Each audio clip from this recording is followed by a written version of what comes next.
Assalamualaikum warahmatullahi wabarakatuh. Saudara-saudara sekalian, anda semua sudah bersedia? Kita akan menceritakan satu lagi topik pada malam ini, insyaAllah. Bagi mereka yang baru masuk ataupun kali pertama masuk, saya ucapkan terima kasih. Dan saya mengharapkan keluarga anda semua sekali pada malam ini kita doakan semoga anda dalam keadaan sihat walafiat. Dan saya ingin menceritakan tentang dua perkara mustahak. Satu ialah sakit tekak, tapi kita nak fokus lebih kepada tonsil, sebab ada cerita tentang batu yang boleh timbul dalam tekak kita, daripada mana dan kat mana dia berada.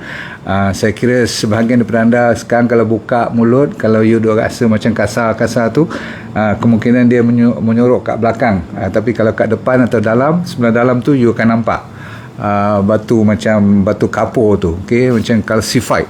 Some can be very very big also. Sebenarnya sebahagian besar daripada anda, terutama sekali anak-anak yang antara 5 hingga 15 tahun ni, mereka kalau pergi sekolah, terutama sekali kadang-kadang dia orang balik pada sekolah tu, ada setengah tu jenis yang setiap bulan kena pergi jumpa doktor, kan, betul tak?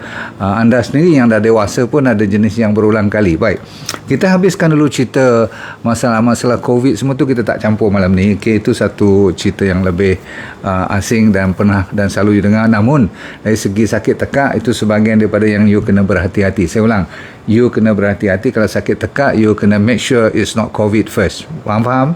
Okay? Ini saya mengharapkan you semua dah faham. Ini kita letak COVID-19 dulu, sebab kita nak cerita yang orang dah hampir terlupa. Yang ramai orang yang contohnya ada flu pun boleh kena sakit tekak. Orang yang ada reflux, tak?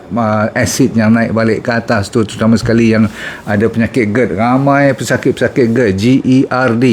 Okay, esophageal reflux. You kena make sure yang itu bukan GERD sebenarnya. Kalau GERD tu lain cerita pula, dan you kena betulkan GERD tu dahulu. Dari segi masalah stomach acid, you naik ke atas tu, kadang-kadang sampai gigi pun jadi relai, sampai hidung pun dia boleh naik acid tu. So jaga baik-baik. Kalau sakit sore throat because of GERD, yang tu lagi satu cerita yang you kena tengok balik lecture saya tentang GERD, GERD apa nak buat semua tu. Sebab you kena betulkan GERD tu dulu sebelum you nak bagi kadang-kadang asyik nak bagi ubat, lozenges, antibiotik apa sebagainya. Rupa-rupanya masalah GERD. Ataupun kalau you dah dewasa sangat, dah berumur, lepas tu tak baik-baik lebih pada 3-4 minggu, masih lagi berulang kali sore throat ataupun sakit tekak, kita nak exclude, kita nak selesaikan, nak check sama ada, yang ni you tak mau dengar pun, katanya ialah jangan sampai kena cancer. Tahu tak, cancer of the throat ni, terutama sekali boleh juga kena cancer of the tonsil pun boleh juga. Baik, jadi sore throat ataupun sakit tekak yang berulang kali, salah satu daripada penyebab utama ialah virus.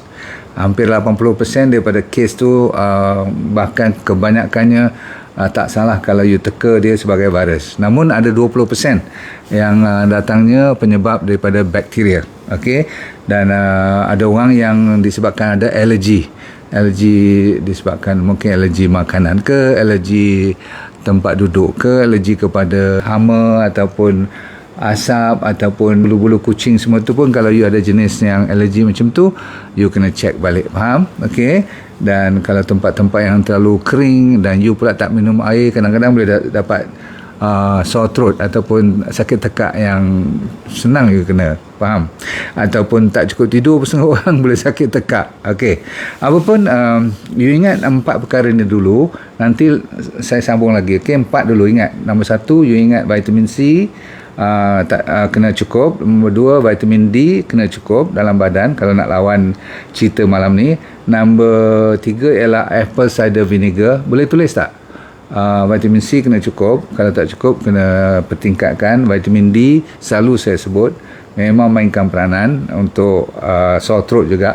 Apple cider vinegar nak kena betulkan asid dalam stomach tu supaya tak menjadi masalah. Dan ujung-ujungnya saya dah cerita tentang puasa. Puasa merupakan salah satu daripada strategi. 4 ni dulu, nanti saya bagi lagi, boleh? Sebab saya takut nanti yang mustahak ni you lupa pula. Vitamin C, D, apple cider vinegar dengan fasting. Okey, tambah satu lagi, ini emergency. Kalau you tak sempat jumpa doktor malam ni, dah sakit tekak, okey, you buat apa yang saya cerita pun kod-kod lambat nak baik, you ambil 2 jari macam ni, tengok ni, saya buat ni, dan pergi kat belakang, cari kat mana you sakit. Katakan you sakit kat bahagian halkum ni, katakan you punya pedih rasa kat sini, okey, letak jari macam tu, pergi ke belakang, buat line, sama-sama line tu kat belakang tu. Boleh saya tunjuk tak? You kali kat belakang macam malam tu, tekan ni, okey, tekan dua, ambil dua tu, tekan di, bukan atas tulang leher tu, di kiri kanan tulang leher tu, tengok kat mana yang sakit, katakan kat sini. So pergi belakang, you tekan kat situ, okey. Kalau kat atas sikit, katakan kat situ, tarik kat situ, tekan kat situ, okey. Tekannya, tekan di belakang macam tu, okey. Tekan macam apa orang panggil acupressure. You tekan lebih kurang 1-2 minit, okey, sambil you macam nak massage, tapi jangan lepas dia. Faham? Tekan macam you tolak dia ke depan tu, tahan dengan kepala kat sini, kat dahi tu, tekan 1-2 minit. Buat 3-4 cycle, tengok you punya sakit tekak tu kurang tak. Buat je. Sebab kalau nak cerita dia punya signal meridian semua tu panjang cerita. You kalau percaya yang I cerita ni dipanggil acupressure point. Orang yang buat ni kadang-kadang dia rasa funny macam mana dia boleh meleraikan sedikit, ataupun kadang-kadang sampai hilang rasa sakit tekak tu. Jangan main. Okey, dengan syarat you kena rajin buat 1-2 minit, jangan lepas dia. Kalau nak buat sampai 3 minit tak apa, jangan sampai dia sakit pula. You tekan tu agak sedap, tetapi jangan ringan. Maksudnya dia mesti rasa dia punya pressure tu. Faham? Acupressure point. So saya dah bagi kat you berapa? 5 kan? Vitamin C, vitamin D kena cukup. Air cider vinegar setiap kali makan tu, kena lapik you punya stomach. Lepas tu fasting, jangan lupa. Dan ujung-ujungnya buat acupressure point. Lagi rasa sakit lagi you buatlah 2-3 kali sehari pun tak apa, tak ada masalah. Yang penting ialah bukan tempat sakit tu opposite belakang, macam ada cermin kat tempat dia, tapi bukan satu spot kiri kanan, sebab you tak dibenarkan tekan tulang leher ni pula, kiri kanan tulang tu. Faham? Siapa faham boleh faham sekejap, takut nanti saya salah sebut ni. Sebab nanti bila saya cerita yang batu dalam tonsil ke batu dalam tekak tu pun dia hampir sama yang saya nak bagi ni. Cuma you malam ni kena dengar betul-betul, sebab dia rasa je sakit tekak tu macam biasa-biasa je kan. Katakan kita tak ada COVID kan, dulu kan kita jumpa doktor bagi ubat, bagi painkiller, bagi lozenges, bagi antibiotik. Kalau dia suspect you kena bakteria pun you rasa macam alah, tak sampai 3, 4, 5 hari dah baik, betul? Tak apalah, memang sepatutnya dalam 3 hingga 5 hari dah patut lega dalam apa saja saya cerita. Sebab tu dia tak panik bila orang dengar cerita malam ni. Sebab tu dia berulang pun macam okey lah, besok saya dah tahu apa nak buat. Bahkan you pergi klinik, kadang-kadang nurse tahu apa nak bagi kat you pun, sebab file you asyik-asyik amoxicillin, asyik-asyik Panadol, betul tak? Kita tak nak you macam tu daripada malam ni. Sebab you nak belajar ada 3 perkara yang akan berlaku. Number 1, dia sakit, sebab tu orang tak suka nak benda tu berulang. Nombor 2, dia contagious, dia boleh berjangkit penyakit ni. Faham? Okey. Dan yang paling saya nak tekankan pada malam ni ialah you kena fikir tentang komplikasi dia. Kalau salah bulan, walaupun dia disebabkan bakteria ke virus ni, jaga baik-baik, dia boleh jadi abscess, dia boleh jadi bernanah. Sama ada kat tonsil you boleh menanah ke, ataupun kat adenoid. Adenoid ni ada lagi belakang tu, gelenjar-gelenjar dia tu.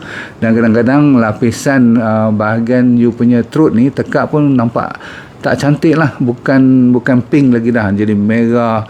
Maklumlah, inflamasi kan, bengkak. Lepas tu ada macam abscess tu macam nanah-nanah, kuning-kuning. Tak elok lah. Itu belum saya cerita lagi kalau naik dengan sulfur sekali kat situ, terutama sekali yang ada tonsillitis yang saya akan tekankan juga malam ni, you akan berbau mulut tu. Ingat maksudnya 5-6 kaki orang dah bau you. Faham? Okey. Jadi tonsillitis abscess ni kena jaga. Dia juga daripada sini dia boleh melarat sampai ke glomerulus. Mana glomerulus? Buah pinggang. Kita tak nak you kena apa tu panggil streptococcus ni, maksudnya macam ada infection, sama ada daripada segi bakteria terutama sekali ataupun virus. Dia boleh pergi ke mana? Dia boleh pergi ke glomerulus, iaitu buah pinggang. Boleh merosakkan buah pinggang. Tak pasal-pasal. Orang selalunya kalau buah pinggang rosak ni disebabkan bila dia dah makan ubat-ubat painkiller banyak bertahun-tahun, rosak disebabkan ada masalah lain. Tapi cuma dengan sakit tekak boleh rosak you punya buah pinggang. Tak balik modal bang, betul tak akak sekalian So jadi kita kena dengar. Seterusnya dia juga boleh merosakkan jantung. Dia suka pergi hinggap di injap. Injap tu maksudnya valve. Kan kita ada dia punya buka tutup, kita punya pintu-pintu ruang dalam part chamber jantung kita.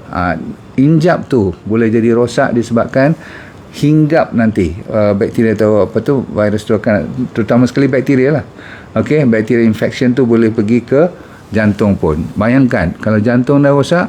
Jadi malam ni jangan melawak dengan sore throat, walaupun saya dah kata dia selalunya boleh baik dalam masa tak sampai seminggu, boleh lega. Tapi kalau atas pada 2-3 minggu, tolong jangan melawak. Bahkan lebih daripada 4-5 hari you dah kena jumpa doktor you dah. Tak boleh buat kat rumah lagi dah. Baik. Kalau pula you selalunya ada komplain pain masa nak swallow, masa nak telan sakit, itu kebiasaan. Gejala dia, setengah orang ada demam, setengah orang ada sampai ada tonsillitis. Tonsil ni pula ada 3-4 yang kita perlu bimbang. Satu dipanggil tonsillitis, inflammation. Satu nanah, dia senang menanah. Nombor 3, itu yang saya kata hari ni topik yang batu boleh keluar, boleh timbul daripada tonsillitis. Okey, macam mana pula? Kita habiskan batu tu dulu kan. Batu tu kat dalam tonsil tu sebenarnya dia asal usul tak nampak, kecil-kecil je.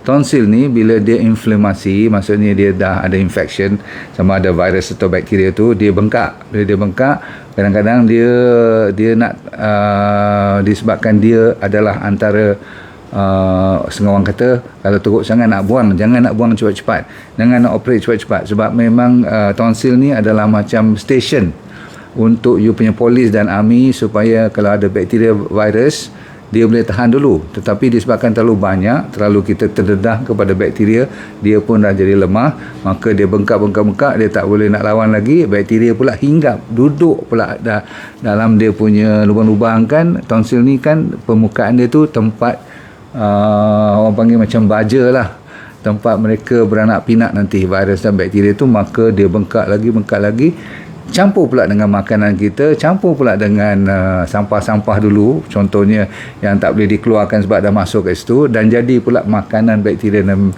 virus yang jahat-jahat tu. Maka dia lepas tu boleh calcify. Tahu calcify tak? Dia boleh masukkan bahan-bahan kalsium kat situ, jadi keras, jadi macam berparut sebagainya. Lama kelamaan dia besar-besar, daripada milimeter boleh jadi sentimeter pun. Dia punya kadang-kadang nampak macam putih tu, macam berkapur kat situ. You biasa tengok kan kat dalam YouTube, kalau you buka tengok, kadang-kadang kita boleh kepit dia boleh tarik keluar sendiri. Memang you gerun lah tengok tu kan. Kadang-kadang bukan satu, beberapa biji belah kiri, kadang-kadang you nampak dia tumbuh lagi belah kanan pula. Masya Allah. Kadang-kadang yang risaunya tak nampak, dia belakang. Ini kena kerja dengan pakai ENT lah selalunya. Okey, jangan you, kalau tak boleh buat jangan buat sendiri, takut berdarah ke apa nanti. Tapi kalau boleh buang sendiri. Faham?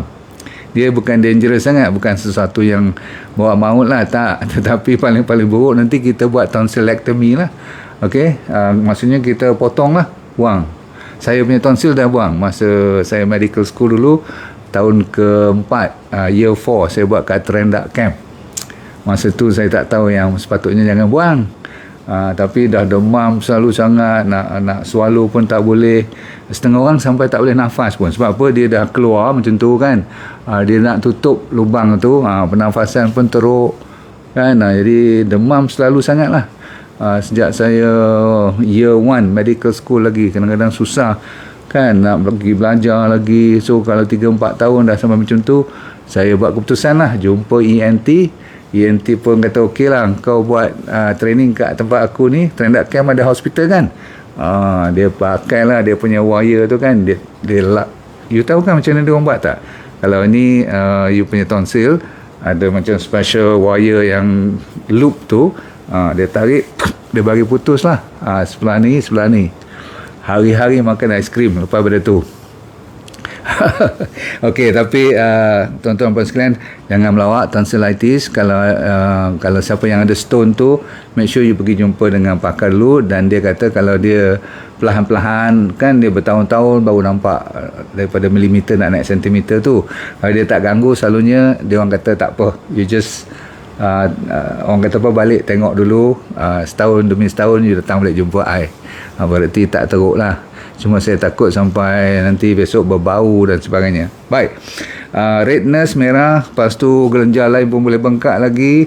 You kadang-kadang sampai pening, ada masalah rashes, ada masalah setengah orang batuk pun, setengah orang tukar suara pun dah tukar. Jadi kalau selalunya bertukar suara, ada sampai running nose, ada mucus, ada congestion lah, maksudnya ada banyak lendir-lendir semua kahak ni, selalunya ni disebabkan oleh virus. Okey, dan mata pun kadang-kadang boleh dapat conjunctivitis, tahu tak, mata merah tu. Baik, kalau bakteria pula, you senang kena dengan tambah sekali dengan demam, badan jadi panas, gelenjar tu bukan kata bengkak saja, sakit pun.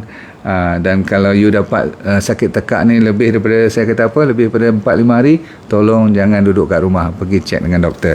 Okey, terutama sekali kalau dia lebih teruk dan lebih bengkak dan tak mau surut langsung. Please, saya takut apa tadi? Bukan takut kat sini, saya takut dia pergi kat kidney, dia pergi ke mana tadi saya cerita, kat jantung you. Kita pernah tengok kes-kes ni, kesian. Tak pasal-pasal jantung boleh rosak, dimulakan dengan cerita sakit tekak aja. So jangan main, yang saya cerita ni jangan melawak. Baik, tadi saya kata you jangan lupa apa, vitamin C, vitamin D, make sure cukup. Pergi ambil suplemen daripada farmasi, ataupun you makan buah-buahan banyak, vitamin D dengan matahari. Yang selalu saya suruh you ambil D3K2 tu, make sure cukup. Apple cider vinegar you cari sendiri. Kalau tak ada cuka apple, ambil cuka buah tin pun boleh, buah kurma pun, asalkan ada benda yang mengacidifikan you punya stomach dulu. Baik, sekarang saya nak bagi yang apa lagi you boleh buat kat rumah, supaya cepat-cepat you bantu, jangan sampai terlalu bergantungan dengan antibiotik. Sebab apa? Takut nanti you masalahnya kebanyakan virus, dan virus tak perlu antibiotik, tapi you masih sakit. Macam mana? Baik, nombor 1, cara saya buat tidak lain tidak bukan, senang je. Make sure you minum air mencukupi. Nombor 2, you make sure you ikut diet. Okey, saya tak peduli you nak buat apa pun, tapi diet dulu kena dibetulkan. Maklum saja kan, kalau buah tak cukup, kalau sayur tak cukup, macam mana nak ambil vitamin C semua tu kan. So betul you boleh ambil suplemen, tetapi saya lebih suka you ambil daripada yang natural. Tapi sebabkan you sakit tekak, you nak telan tak boleh, sayur semua agak kasar, menenas semua kan kasar kan. You nak buat macam mana? You cari yang saya nak cerita sekarang ni. Okay? Ambil awal-awal lagi ialah air kelapa. Saya ulang, air kelapa dahulu. Okay, sebab yang tu antara yang sejuk, yang cukup vitamin, maksudnya mineral, dan electrolyte dia cukup, terutama sekali mineral. Tapi yang paling menenangkan dan cepat pulih ialah kalau you boleh ikut style yang saya buat. Ambil air panas sahaja. Selain daripada you hydrate dengan celery, dengan air barley semua tu, sekarang saya nak you siapkan satu flask yang panas. Tapi bila air tu dah mula sejuk, you tambah balik bagi jadi panas. Sebab apa? Saya minta you hirup air panas. Bukanlah panas sampai terbakar lidah, tak. Dia lebih pada suam. Faham? Lebih pada suam. Sebab saya nak you minum sikit, you relax. You minum sikit, relax. Setiap 5 minit, setengah jam, paling lambat you kena minum lagi. Okay? Sip the hot water. Buat je. Boleh tak boleh? Okay? Sampai dia lega. Dan selalunya kalau pengalaman saya tak lebih daripada sehari you buat tu, dia akan lega. Setengah orang tak sampai 2-3 jam dia boleh rasa perbezaan. Okay, alright, buat je sikit. Kadang-kadang you rasa panas tu sampai ke bawah daripada leher ni, dalam belakang daripada you punya esophagus tu, rasa dia punya, dah sampai dalam tu rasa swarm. Okay, suam-suam lah. Kalau panas sangat nanti rasa sakit pula. Okay. Baik, so hot water nombor 1. Nombor 2 ialah boleh tak gargle dengan air garam? Tu semua dah tahu kan, gargle dengan air garam. Kalau you gatal, kalau you rasa macam orang kata macam ni lah, dia naik gatai, dia geli geleman ke kat situ, rasa macam tak syok lah, dia rasa macam nak garu je kat belakang tu, ambil air asam jawa. Tahu air asam jawa? Tahu lah kan, asam jawa masuk sikit, bubur dalam air panas, buat satu cawan, minum sikit-sikit, biar dia kena ke bahagian-bahagian gatal tu. Ataupun you boleh buat satu lagi, dia panggil akar cekur. Tahu akar cekur? Orang-orang Indonesia pandai lah ni. You pun tahu, bila pergi kat pasar tu beli daun cekur, ambil dengan akar dia sekali, cuci elok, sikit je you tumbuk, you bagi dia ada fluid atau jus dia tu sikit, minum lebih kurang 5 ml cukup, minum dia boleh. Dia tak sedap lah, tapi you buat juga, okay? Memang yang tu pun mujarab juga. Satu lagi, limau nipis dengan kicap. Walaupun saya tak suruh you makan kicap selalu sangat, tapi untuk tujuan ni tak ada masalah. Limau nipis, ambil lebih kurang macam sebiji ke, lepas tu bubur kicap, you bubur air sikit, jangan bagi dia terlalu cair air tu, biar rasa dia punya masam dengan dia punya kicap dia tu, minum. Kalau tak tahan sangat nak bubur honey sikit tak apa, tapi kalau boleh biar ni dulu. Dua lagi, bawang putih, you kemam dia. Kalau siapa boleh pepak dia, tahu pepak tak, you gigit dia, ataupun you tak tahan, you potong halus-halus, bubur sedikit honey, sedap lah tu yang ni. Takut nanti you telan terus pula. Jangan telan terus. Idea dia ialah untuk bagi kena you punya bawang putih ni. Kan saya kata bawang putih kalau apa pun you kena tumbuk atau potong dia dulu, bagi dia 10 minit, bagi dia keluar dia punya power tu, okay? Jadi garlic ni kalau you buat macam tu, insyaAllah buat 2-3 kali sehari lagi. Sebab semua ni nak bagi cepat, bukan saja nak bagi lega sakit, tapi memang dia membunuh pun bakteria dan virus ni. Memang dia orang tak suka kepada bawang putih, ya, cita-cita asam jawa. Lepas tu gargle dengan salt water, itu semua tahu kan. Air garam you gargle. Yang suam, semuanya kalau boleh suam, okey, baik. Seterusnya turmeric, kunyit, you campur dengan tulsi leaf. You pergi cari kat supermarket.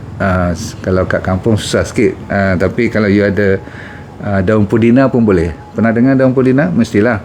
Daun pudina, okay, you campur dengan turmeric, sedikit kunyit serbuk tu, you campurkan. Kalau ada susu, bukan susu binatang, ambil susu almond milk ataupun susu barley, susu oat, kan banyak susu.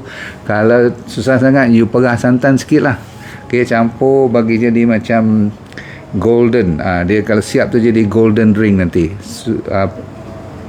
Santan dengan turmeric dengan daun pudina, buat tu, minum sikit lagi. Saya bagi kat you, kat kedai pula, pharmacy, you boleh beli lozenges.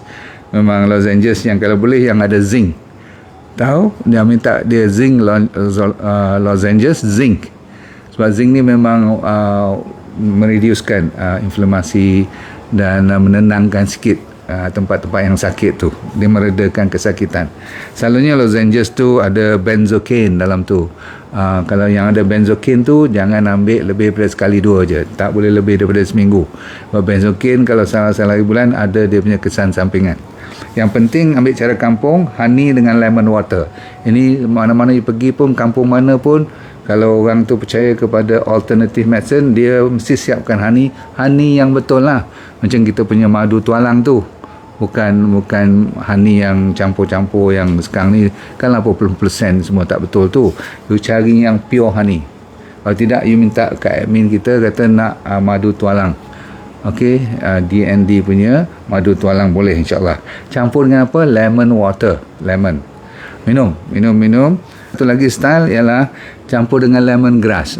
Pudina pula juga sama tadi, campur dengan serai, ambil sebatang dua, buat dengan ginger tu halia.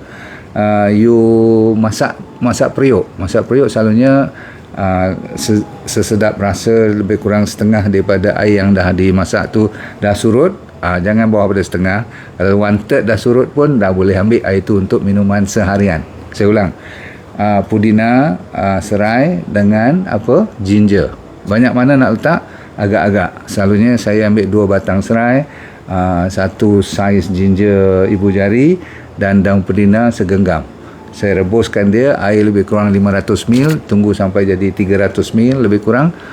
Siapkan, nak simpan pun boleh, nak minum atas room temperature pun boleh, nak bubur dalam simpan peti ais pun boleh. Minum, simpan, minum, simpan. Sehari boleh habis 300 ml air macam ni. Right, cukup dulu saudara sekalian. Ada satu lagi style Ayurvedic medicine, yang ni you akan rasa pelik lah sikit. Tapi saya memang boleh percaya benda-benda macam ni. Depan matahari, terutama sekali matahari pagi, sambil you menikmati anugerah Allah, kebesaran Allah, matahari naik tu kan, nganga bagi cahaya pagi yang baru keluar terbit tu, biar dia sinar kena kepada you punya throat, maksudnya bagi dia masuk ke dalam mulut kita, cahaya sinaran cahaya matahari. Bukan yang pukul 2-3 petang tu, tak payahlah. Yang ni katanya gelombang dia orang tu ada very good, orang panggil apa, yang ni. Sebab tu saya kata nanti you tak percaya pula, tapi kalau sambil-sambilan you bernafas pagi tu depan matahari tu, tak salah sikit-sikit you buka bagi kena cahaya tu, supaya dia menyinari kawasan yang sewaktu dengannya di dalam throat you. Baik, okey, kita dah habis. Yang penting vitamin D tadi tu jangan lupa minimumnya antara 5 hingga 10,000 international unit, dan kalau ada K2 sikit dalam tu bagus, ambil 100 atau 200 mikrogram.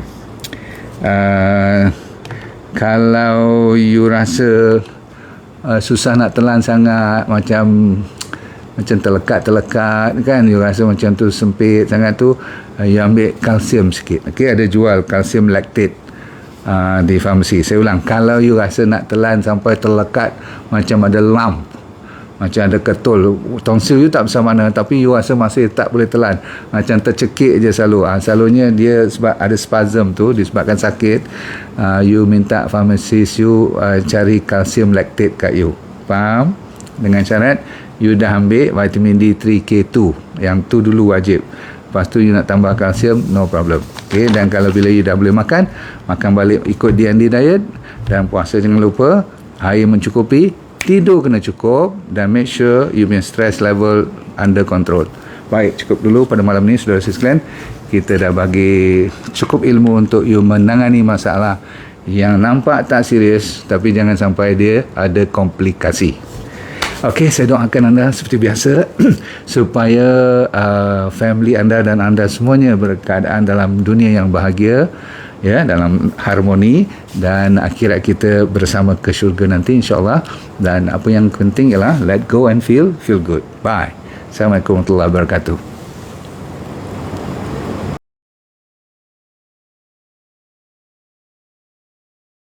Assalamualaikum warahmatullahi wabarakatuh. Nama saya Dr. Nurdin Darus. Dulu pernah bekerja di Majlis Sukan Negara, Jabatan Psikiatri di University Hospital, dan lepas tu saya buat corporate program.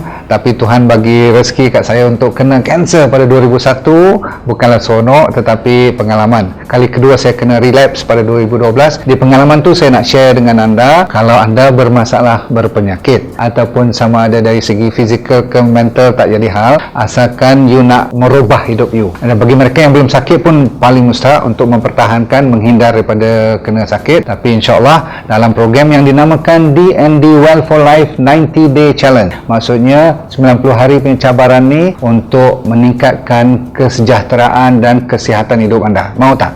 Okey, apa yang dia akan dapat dalam program tu, nanti kita akan ajar teknik-teknik macam mana nak menyelesaikan masalah penyakit dulu secara alami. Kita fokus kepada penyakit yang serius dulu, kanser lah, diabetes, high blood pressure, kolesterol, jantung, untuk autoimmune terutama sekali, arthritis, gout, masalah hormon dan sebagainya. Yang penting ialah kalau anda bermasalah emosi pun boleh kita tolong bantu. Yang penting penting sekali ialah teknik tu. Kita kena bagi kat you dalam masa 90 hari ni, seminggu demi seminggu, saya semacam coach you, iaitu teknik macam 7-day living, teknik 7 prinsip macam mana orang boleh sihat walafiat sepanjang hayat. Kita kena belajar.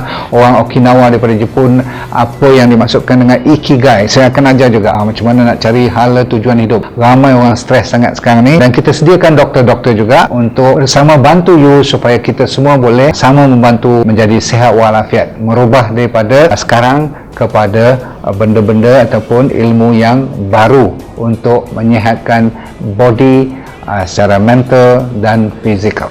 Okey,